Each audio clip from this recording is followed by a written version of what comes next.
Brett Sockold here, helping you make every class Catholic. This might be a bit of a longer video. I'm down in San Diego working with Cathedral Catholic High School and doing something I've never done before, and I just wanted to share with you kind of how that's shaping up.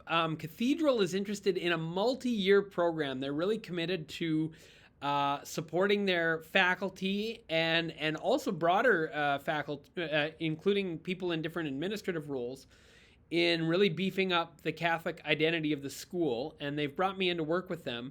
And it's kind of interesting, like usually on a one day with a school or a diocese, I'll come in and I'll do a keynote or a couple of keynotes and then some workshops. But what we did today was I met with administration this morning with about 30 people for about an hour just to introduce kind of my work and how things go and take their questions. And then I had meetings, and I'll come back to these. I had about 5 meetings with different people in leadership over the course of the morning. A bit of a working lunch. I did kind of my standard opening keynote that deals with, introducing the idea of Catholic academic integration, give some examples, tackles some questions teachers have head on. And then tomorrow morning, I'm working with just the math people.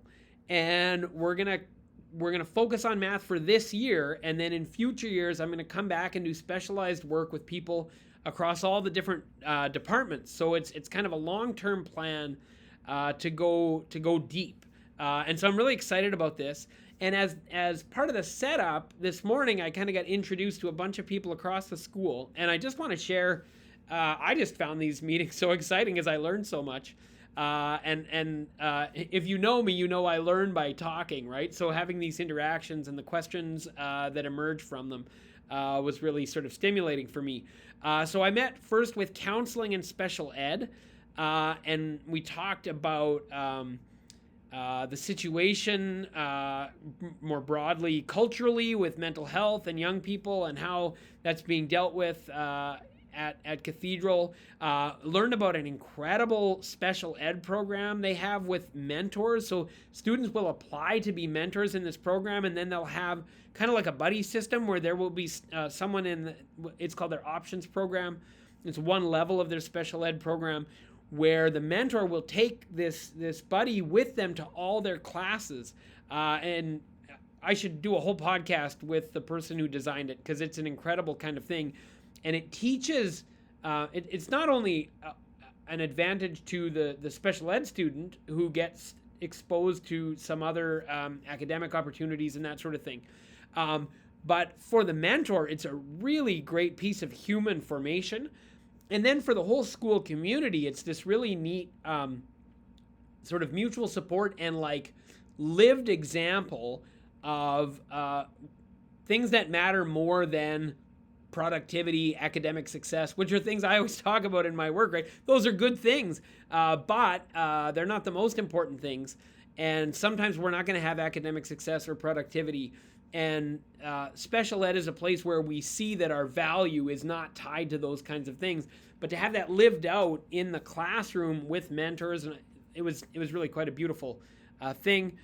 Went over after that to the athletic department and talked about some of the things that are happening there and how I might be able to support them to deepen that in the future. They've started having faith leaders. They have a very extensive athletic program. I think around 40 teams, and often very high level, very competitive, which brings its rewards and challenges. But they have these faith leaders for all the teams now. Have faith leaders. This is their second year, and they were telling me already some kids have stepped forward to volunteer even before they put out the call for faith leaders. And we talked about how we might support those faith leaders cross-curricularly. So these faith leaders were invited to pray and to give talks about things like virtues to their teammates. And that's a big lift, right? And we thought, well, what if there was support from the theology department and from the English department in crafting a talk, right? What if you could, as part of the work you do in English class, work on a talk that you were going to give to your teammates as the faith leader, and maybe there would be some content support for some of that from someone in the theology department. So we were looking at that. They also had a retreat at the beginning of the year for all their coaches, to think about the mission of coaching in a Catholic school as part of the broader mission of a Catholic school. So some neat stuff that they were doing there. They were really interested in the idea of looking at stories from athletes. I just brought up spontaneously. They talked about how one of the hard things is we're just so busy with the athletics is just go, go, go, go, go. And I said, well, do you know about Sandy Koufax, who was, the greatest pitcher of his generation and an observant Jew who refused to pitch a game in the World Series because it fell on the Sabbath? And they're like, oh, that's a fascinating kind of idea to explore with the students to help them look at faithful athletes, high-level athletes who were people of faith and how they thought about that relationship with their own life. Went and met with directors of curriculum and instruction and had really neat conversations there. They told me about some successes, some teachers who are really already doing it and really get it. And then some of the challenges with teachers who want to, and this is not a criticism of Cathedral Catholic, this is typical of everywhere. Teachers who are like, well, I checked this box, right? I prayed before class or whatever, so don't push me harder to integrate at a more authentic and deeper level, and how they're handling those kinds of things. And a lot of my work, of course, is in curriculum, where we think about history or math or phys ed or something, and then make curricular connections with our faith. But I said I wanted to think more about and learn about instruction, because I was going to write a chapter on pedagogy and instruction for my book, and it was one of those things where you had to stop writing at some point or the book was never going to be finished, so I never wrote that chapter. But I've read some things about it since and found some things I wish I would have written. I've actually shared on my social media a great article by Elizabeth Sullivan of ICLE that I say is kind of like the chapter that I would have liked to have written, but which provides then a great supplement to my book. But one of the things we talked about with instruction is just a general demeanor or default attitude towards wonder and gratitude, right? That what we're encountering through whatever we're encountering in any subject area should be an opportunity for wonder, and then the natural follow-through from wonder is gratitude. And what would it look like if we conceptualized our teaching as introducing our students to something that is wonderful, and what kind of response should that generate in us, rather than having the exams or whatever else as the primary way that they think about what they're doing. Of course, we have exams, and of course they have their value, but more importantly, let's think about something like wonder. Met with the discipline people and had interesting conversations. Actually, this was already with the curriculum and instruction people, but then also with the discipline people. Some of the connections I make when I do my bit on literature and language arts, and I talk about how the God of the Bible creates using language, not using violence, like some of the other gods that the Israelites would have been familiar with from their neighbors. Actually has implications for discipline, because God creates us for freedom. And so any discipline should be ordered towards building up a free person who has their own self-discipline, rather than getting someone to do what we need them to do in the moment, right? That's a very narrow view, getting someone to cooperate with what we need them to do now. Now, that's a necessary thing. You have to do it, of course. But to think about that in terms of the bigger picture of forming a free person, because God created free people, and then he refused to coerce them, and punishments, if we want to call them that, actually follow eventually from someone rejecting all of God's offers to reintegrate them. And so they talked about that in their discipline program of the worst case outcomes actually happen when someone has refused help at several levels, but they're offering, like God offers, a chance at reintegration, right? And then what was my last visit? There was one more, and it's slipping my mind. I feel silly about that.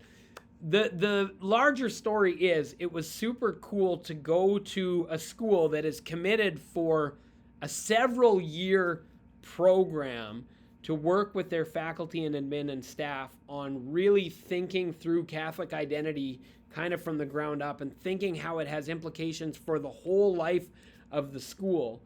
Here's the other. It was tech. I met with the tech people, and this was really cool because it's the people who like make the thing run, right? So the IT director and the audio-visual guy and whatever, right? Who actually make the school's tech run.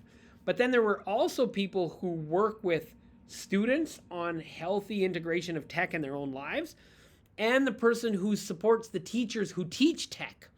So there were all those kinds of considerations around the same table, and that was actually one of the more stimulating conversations, because there's, how are we using the tech, whether it's at the school level, whether it's at the student level and their devices and that kind of thing, to support the mission. And if they're not supporting the mission, what do we do? So they've had adjustments in their, for example, their phone policy. They became a phone-free school. They still have devices, but the devices are very limited and have apps that are just for educational purposes, that kind of thing. And even then we talked about, okay, so sometimes we try something from a technological point of view and we have certain good goals in mind, and it may or may not achieve those goals. But then there are also unintended consequences of incorporating technology. And maybe if we're incorporating an app on our iPads or whatever it is, we don't just decide we're adopting it and then that's it, but maybe it has like a probationary period where 4 or 6 months in we say, okay, is it doing the thing we signed it up to do? And if no, well then we don't need it. And if yes, then is it also bringing other unintended consequences that we maybe didn't foresee?